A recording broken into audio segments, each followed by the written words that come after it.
कृष्ण शरणम मम। श्रीमद् भगवद गीता के छठे अध्याय का महात्म्य।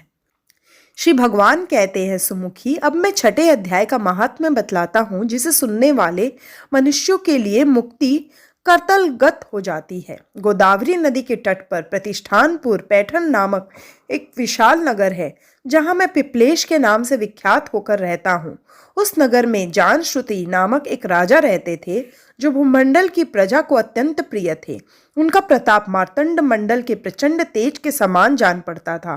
प्रतिदिन होने वाले उनके यज्ञ के धुएं से नंदन वन के कल्प वृक्ष इस प्रकार काले पड़ गए थे, मानो राजा की असाधारण दानशीलता देखकर वे लज्जित हो गए हों। उनके यज्ञ में प्राप्त पुरोडाश के रसास्वादन में सदा आसक्त होने के कारण देवता लोग कभी प्रतिष्ठानपुर छोड़कर बाहर नहीं जाते थे। उनके दान के समय छोड़े हुए जल की धारा, प्रताप रूपी तेज और यज्ञ के धूमे से पुष्ट होकर मेघ ठीक समय पर वर्षा करते थे। उस राजा के शासन काल में इतियां खेती में होने वाले 6 प्रकार के उपद्रवों के लिए कहीं थोड़ा भी स्थान नहीं मिलता था और अच्छी नीतियों का सर्वत्र प्रसार होता था। वे बावली, कुएं और पोखरे खुदवाने के बहाने मानो प्रतिदिन पृथ्वी के भीतर की निधियों का अवलोकन करते थे।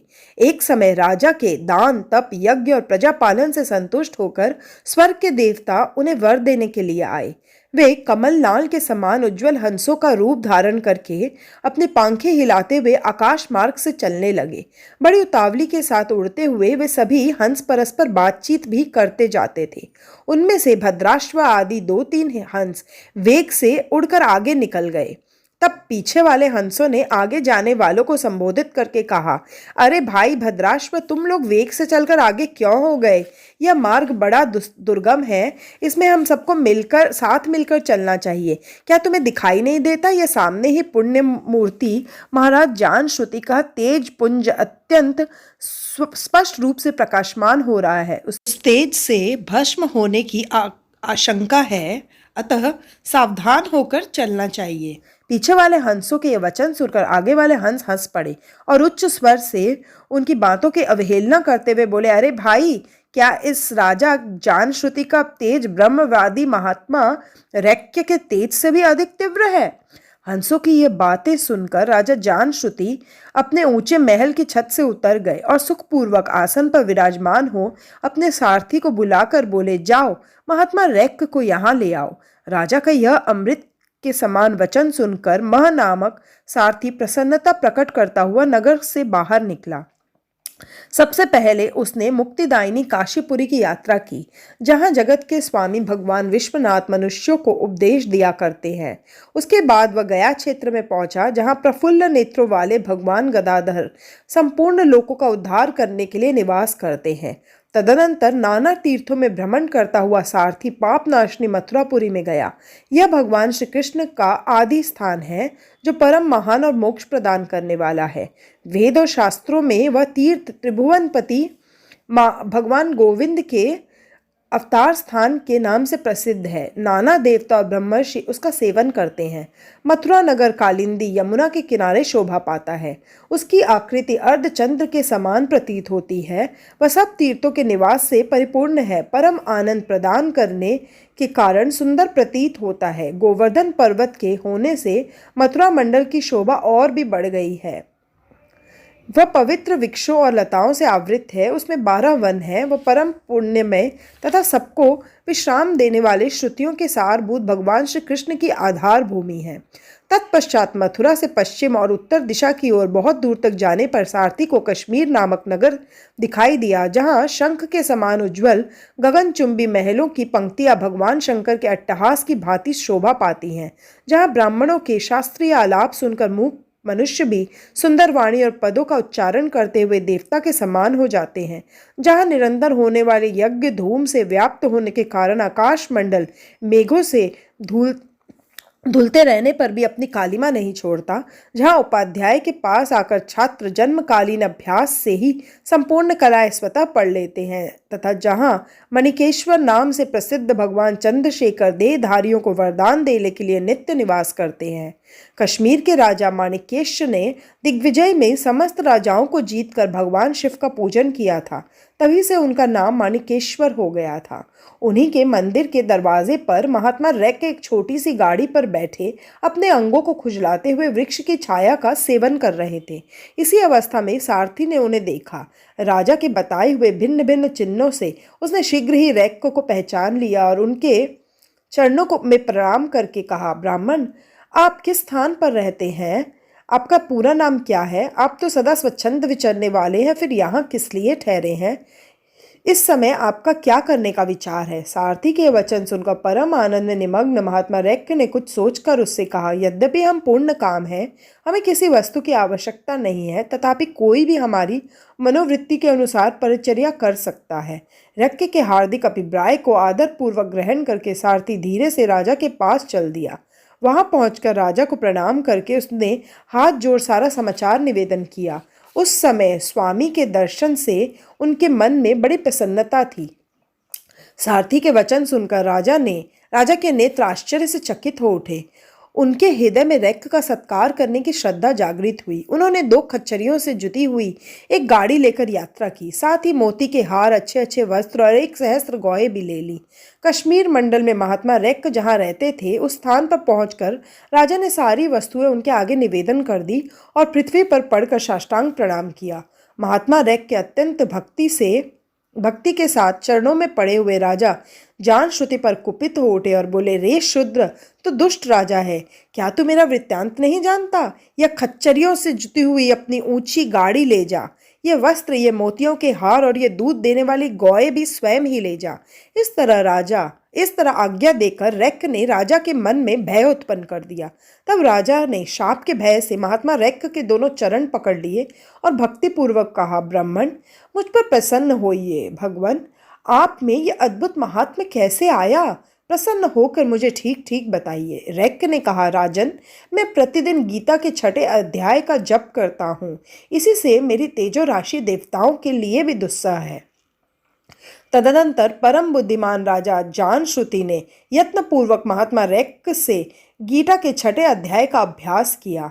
इससे उन्हें मोक्ष की प्राप्ति हुई। इधर रैक भी भगवान माणिकेश्वर के समीप मोक्षदायक गीता के 6 अध्याय का जप करते हुए सुख से रहने लगे। हंस का रूप धारण करके वरदान देने के लिए आए हुए देवता भी विस्मित होकर स्वेच्छानुसार चले गए। जो मनुष्य सदा इस एक ही अध्याय का जप करता है वह भी भगवान विष्णु के ही स्वरूप को प्राप्त होता है, इसमें तनिक भी संदेह नहीं है। ओम श्री परमात्मने नमः। अथ 6 अध्याय। श्री भगवान उवाच, अन्याश्रित कर्म फलम कार्यम कर्म करोति यः स सन्यासी च योगी च न निर्न चाक्रिय यम सन्यासमिति प्राहुर्योगम तम विद्धि पांडव न सन्यस्त संकल्पो योगी भवति कश्चन आरुरोक्षोर्मुनेर्योगं कर्म कारणमुच्यते योगारूढस्य तस्यैव शम कारणमुच्यते यदा हीनेन्द्रियार्थेषु न कर्मस्वनुसज्जते सर्वसंकल्पसन्न्यासी योगारूढस्तदोच्यते उद्धरेदात्मनात्मानं नात्मानमवसादयेत् आत्मैव हात्मनो बन्धुरात्मैव रिपुरात्मनः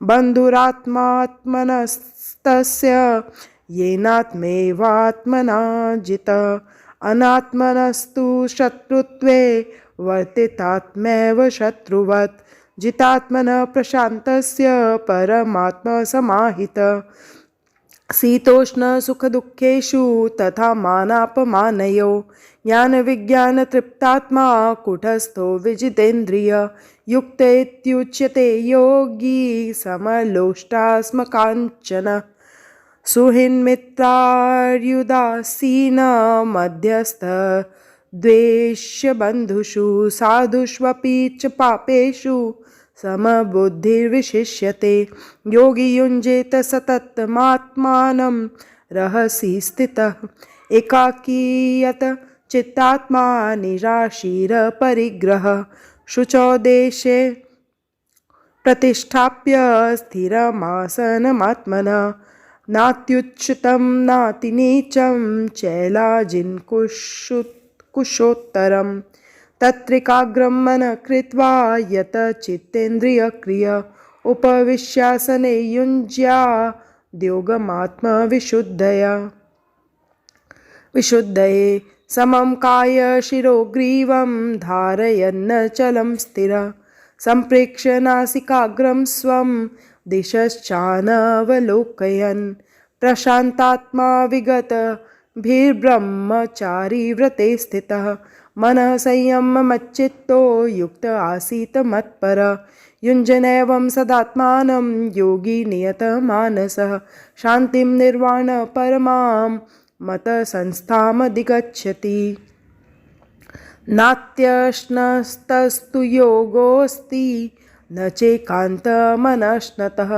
न चाति स्वप्नशीलस्य जाग्रतो नैव चार्जुन युक्ताहारविहारस्य युक्तचेष्टस्य कर्मसु युक्तस्वप्नावबोधस्य योगो भवति दुःखः यदा विनियतं चित्तमात्मन्येवावतिष्ठते निष्प्रियः सर्वकामेभ्यो युक्त इत्युच्यते तदा यथा दीपो निवातस्थो नेङ्गते सोपमा स्मृता योगिनो यत चित्तस्य युञ्जतो योगमात्मनः यत्रोपरमते चित्तं निरुद्धं योगसेवया यत्र चैवात्मनात्मानं पश्यन्नात्मनि तुष्यति सुखमात्यन्तिकं यत्तद् बुद्धिग्राह्यमतीन्द्रियं वेत्ति यत्र न चैवायं स्थितश्चलति तत्त्वतः यं लब्ध्वा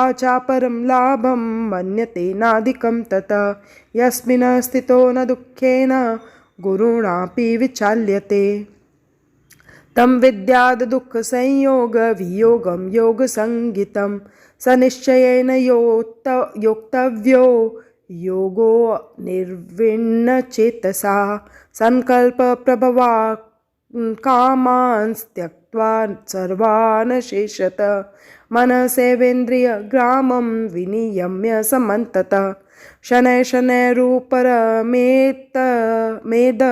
बुद्धया धृतिगृहीतया आत्मसंस्थं मनः कृत्वा न किञ्चिदपि चिन्तयेत् यतो यतो निश्चरति मनश्चञ्चलमस्थिरं ततस्ततो नियम्येत्तदात्मन्येव वशं नयेत् प्रशान्तमनसं मौनं योगिनं सुखमुत्तमम् उपैति शान्तरजसं ब्रह्मभूतमकल्मषं युञ्जनैवं सदात्मानं योगी विगतकल्मषः सुखेन ब्रह्मसंस्पर्शमत्यन्तं सुखमश्नुते सर्वभूतस्थमात्मानं सर्वभूतानि चात्मनि ईक्षते योगयुक्तात्मा सर्वत्र समदर्शन यो मां पश्यति सर्वत्र सर्वं च मयि पश्यति तस्याहं न प्रणश्यामि स च मे न प्रणश्यति सर्वभूतस्थितं यो मां भजत्येकत्वमास्थितः सर्वथा वर्तमानोऽपि स योगी मयि वर्तते आत्मौपम्येन सर्वत्र समं पश्यति योऽर्जुन सुखं वा यदि वा दुःखं स योगी परमो मतः अर्जुनवाच योऽयं योगस्तत्त्वया प्रोक्तः साम्येन मधुसूदन एतस्याहं न पश्यामि चञ्चलत्वात् स्थितिं स्थिरां चञ्चलं हि मनः कृष्ण प्रमाथि बलवद् दृढम् तस्याहं निग्रहं मन्ये वायुरिव सुदुष्करम् श्री भगवान् उवाच असंशयं महाबाहो मनो दुर्निग्रहं चलम् अभ्यासेन तु कौन्तेय वैराग्येण च गृह्यते असंयतात्मना योगो दुष्प्राप इति मे मतिः वश्यात्मना तु यतता शक्यो अवाप्तुमुपायत अर्जुन उवाच अयति श्रद्धयोपेतो योगाच्चलितमानसः अप्राप्य योगसंसिद्धिं कां गतिं कृष्ण गच्छति कश्चिनो भयविभ्रष्टच्छिन्नाभ्रमिव नश्यति अप्रतिष्ठो महाबाहो विमूढो ब्रह्मणपति एतन्मे संशयं कृष्ण छेत्तुर्मर्हसि महस्य शेषतः त्वदन्य संशयस्यास्य चेत्ता न उपपद्यते। श्री भगवान उवाच पार्थ नैवेह नामुत्र विनाशस्तस्य विद्यते न हि कल्याणकृत् कच्चित् दुर्गतिं तात गच्छति प्राप्य पुण्यकृतां लोकानुषित्वा शाश्वती समा। शुचीनां श्रीमतां गेहे योगभ्रष्टोऽभिजायते अत्पा योगिनामेव कुले भवति धीमताम् एतद्धि दुर्लभतरं लोको जन्म यदीदृशं तत्र तं बुद्धिसंयोगं लभते पौर्वदेहिकं यतते च ततो भूय संसिद्धो कुरु नन्दन। पूर्वाभ्यासेन तेनैव ह्रियते हवशोऽपि स जिज्ञासुरपि योगस्य शब्दब्रह्माति वर्तते प्रयत्नाद्यतमानस्तु योगी संशुद्ध किल्बिषः अनेकजन्म संसिद्धस्ततो याति परां गतिं तपस्विभ्योऽधिको योगी ज्ञानिभ्योऽपि मतोऽधिकः कर्मिभ्यश्चाधिको योगी तस्माद्योगी भवार्जुन। योगिनामपि सर्वेषां मदगतेनान्तरात्मना श्रद्धावान् भजते यो मां समे युक्ततमो मतः। ओम तत्सदिति श्रीमद्भगवद्गीतासु उपनिषत्सु ब्रह्मविद्यायां योगशास्त्रे श्रीकृष्ण अर्जुन संवादे आत्मसंयम योगो नाम षष्ठो अध्याय। ओम श्री परमात्मने नमः। छठा अध्याय। उसके उपरांत श्री कृष्ण महाराज बोले, हे अर्जुन, जो पुरुष कर्म के फल को न चाहता हुआ करने योग्य कर्म करता है वह सन्यासी और योगी है, और केवल अग्नि को त्यागने वाला सन्यासी योगी नहीं है तथा केवल क्रियाओं को त्यागने वाला भी सन्यासी योगी नहीं है। इसलिए हे अर्जुन, जिसको सन्यास ऐसा कहते हैं उसी को तू योग जान, क्योंकि संकल्पों को न त्यागने वाला कोई भी पुरुष योगी नहीं होता। समत्व बुद्धि रूप योग में आरूढ़ होने की इच्छा वाले मननशील पुरुष के लिए योग की प्राप्ति में निष्काम भाव से कर्म करना ही हेतु कहा है, और योगारूढ़ हो जाने पर उस योगारूढ़ पुरुष के लिए सर्व संकल्पों का अभाव ही कल्याण में हेतु कहा है। जिस काल में न तो इंद्रियों के भोगों में आसक्त होता है तथा न कर्मों में ही आसक्त होता है, उस काल में सर्व संकल्पों का त्यागी पुरुष योगारूढ़ कहा जाता है। यह योगारूढ़ता कल्याण में हेतु कही है, इसलिए मनुष्य को चाहिए कि अपने द्वारा अपना संसार समुद्र से उद्धार करे और अपने आत्मा को अधोगति में न पहुंचावे, क्योंकि यह जीवात्मा आप ही तो अपना मित्र है और आप ही अपना शत्रु है, अर्थात और कोई दूसरा शत्रु या मित्र नहीं है। उस जीवात्मा का तो वह आप ही मित्र है कि जिस जीवात्मा द्वारा मन और इंद्रियों सहित शरीर जीता हुआ है, और जिसके द्वारा मन और इंद्रियों सहित शरीर नहीं जीता गया, उसका वह आप ही शत्रु के सदृश शत्रुता में बरतता है। हे अर्जुन, सर्दी गर्मी और सुख दुख आदिकों में तथा मान और अपमान में जिनके अंतकरण की वृत्तियां अच्छी प्रकार शांत है अर्थात विकार रहित है, ऐसे स्वाधीन आत्मा वाले पुरुष के ज्ञान में सच्चिदानंद घन परमात्मा सम्यक प्रकार से स्थित है, अर्थात उसके ज्ञान में परमात्मा के सिवाय अन्य कुछ है ही नहीं। ज्ञान विज्ञान से तृप्त है अंतकरण जिसका, तथा विकार रहित है स्थिति जिसकी, और अच्छी प्रकार जीती हुई है इंद्रियां जिसकी, तथा समान है मिट्टी पत्थर और सुवर्ण जिसके, वह योगी युक्त अर्थात भगवत की प्राप्ति वाला है, ऐसे कहा जाता है। जो पुरुष सुहृद यानी स्वार्थ रहित सबका हित करने वाला, मित्र, वैरी, उदासीन, मध्यस्थ, द्वेषी और बंधुगणों में तथा धर्मात्माओं में और पापियों में भी समान भाव वाला है, वह अति श्रेष्ठ है। इसलिए उचित है कि जिसका मन और इंद्रियां सहित शरीर जीता हुआ है, ऐसा वासना रहित और संग्रह रहित योगी अकेला ही एकांत स्थान में स्थित हुआ निरंतर आत्मा को परमेश्वर के ध्यान में लगावे।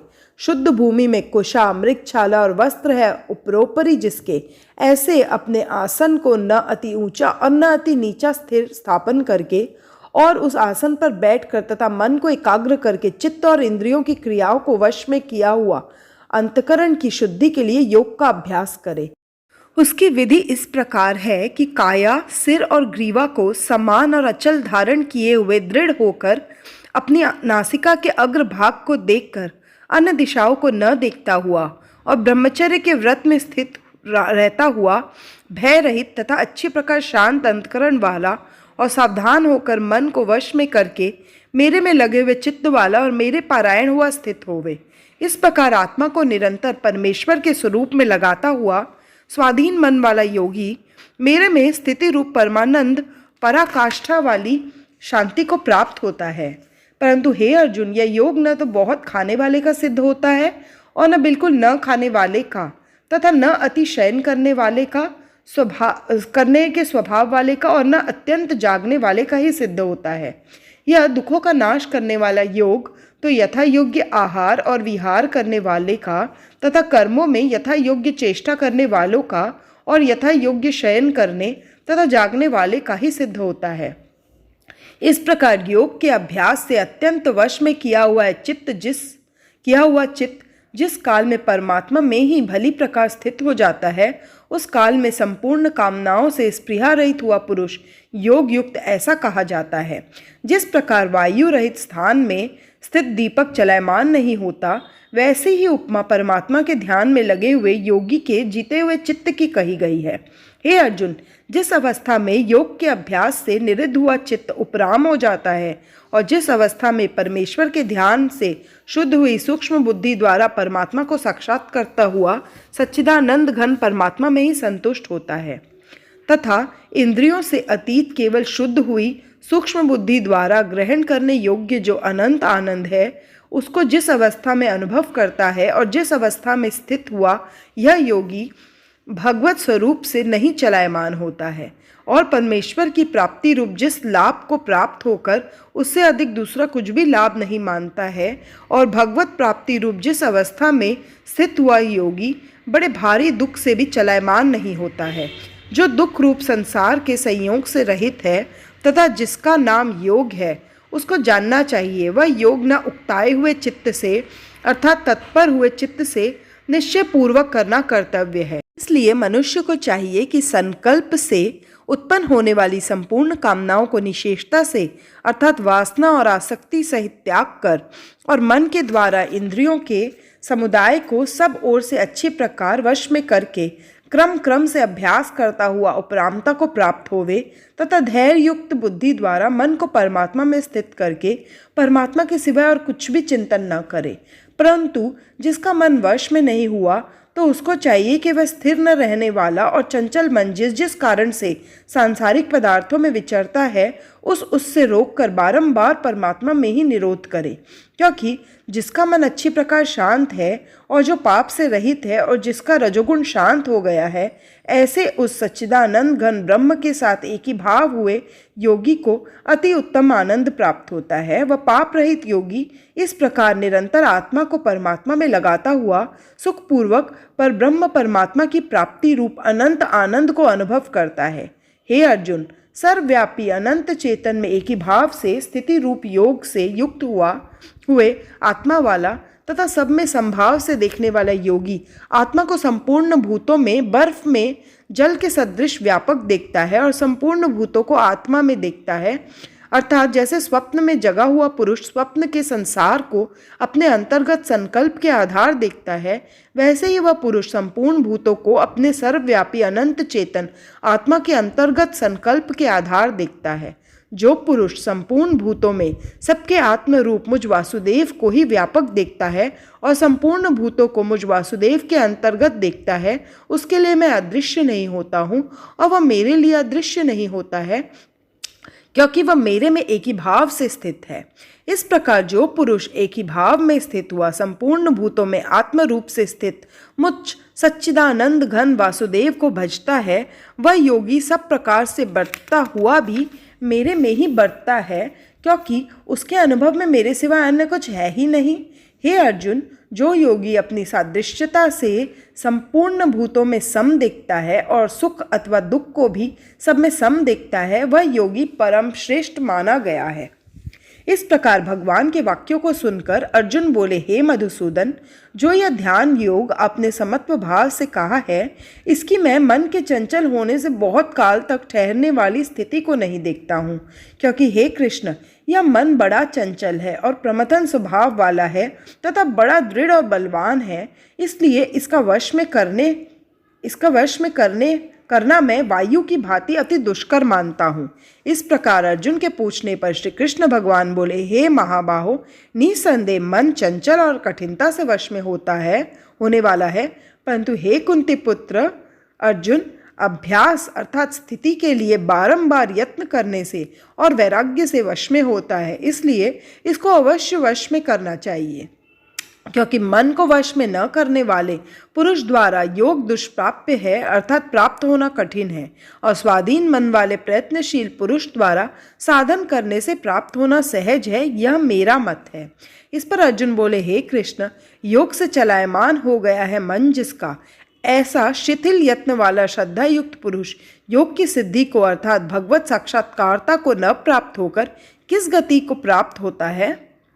हे महाबाहो, क्या वह भगवत प्राप्ति के मार्ग में मोहित हुआ आश्रय रहित पुरुष छिन्न छिन्न बादल की भांति दोनों ओर से अर्थात भगवत प्राप्ति और सांसारिक भोगों से भ्रष्ट हुआ नष्ट तो नहीं हो जाता है? हे कृष्ण, मेरे इस संशय को संपूर्णता से छेदन करने के लिए आप ही योग्य हैं, क्योंकि आपके सिवा दूसरा इस संशय का छेदन करने वाला मिलना संभव नहीं है। इस प्रकार अर्जुन के पूछने पर श्री कृष्ण भगवान बोले, हे पार्थ, उस पुरुष का न तो इस लोक में और न परलोक में ही नाश होता है, क्योंकि हे प्यारी, कोई भी शुभ कर्म करने वाला अर्थात भगवदार्थ कर्म करने वाला दुर्गति को नहीं प्राप्त होता, किंतु वह योग भ्रष्ट पुरुष पुण्यवानों के लोकों को अर्थात स्वर्गाधिक उत्तम लोकों को प्राप्त होकर उनमें बहुत वर्षों तक वास करके शुद्ध आचरण वाले श्रीमान पुरुषों के घर में जन्म लेता है।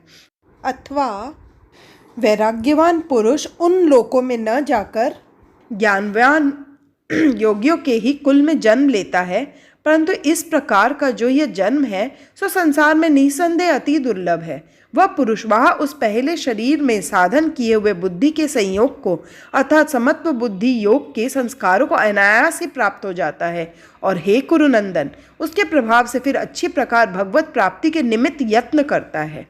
वह विषयों में के वश में हुआ भी उस पहले के अभ्यास से ही निसंदेह भगवत की ओर आकर्षित किया जाता है, तथा समत्व बुद्धि रूप योग का जिज्ञासु भी वेद में कहे हुए सकाम कर्मों के फल को उल्लंघन कर जाता है। जबकि इस प्रकार मंद प्रयत्न करने वाला योगी भी परम गति को प्राप्त हो जाता है, तब क्या कहना है कि अनेक जन्मों से अंतकरण की शुद्धि रूप सिद्धि को प्राप्त हुआ और अति प्रयत्न से अभ्यास करने वाला योगी संपूर्ण पापों से अच्छी प्रकार शुद्ध होकर उस साधन के प्रभाव से परम गति को प्राप्त होता है, अर्थात परमात्मा को प्राप्त होता है। क्योंकि योगी तपस्वियों से श्रेष्ठ है और शास्त्र के ज्ञान वालों से भी श्रेष्ठ माना गया है, तथा सकाम कर्म करने वालों से भी योगी श्रेष्ठ है। इससे हे अर्जुन, तो योगी हो।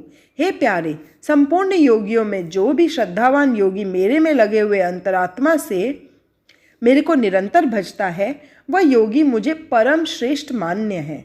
इति श्रीमद्भगवद्गीता रूपी उपनिषद एवं ब्रह्म विद्या तथा योग शास्त्र विषयक श्री कृष्ण और अर्जुन के संवाद में आत्मसंयम योग नामक छठा अध्याय। श्री कृष्ण शरणम मम।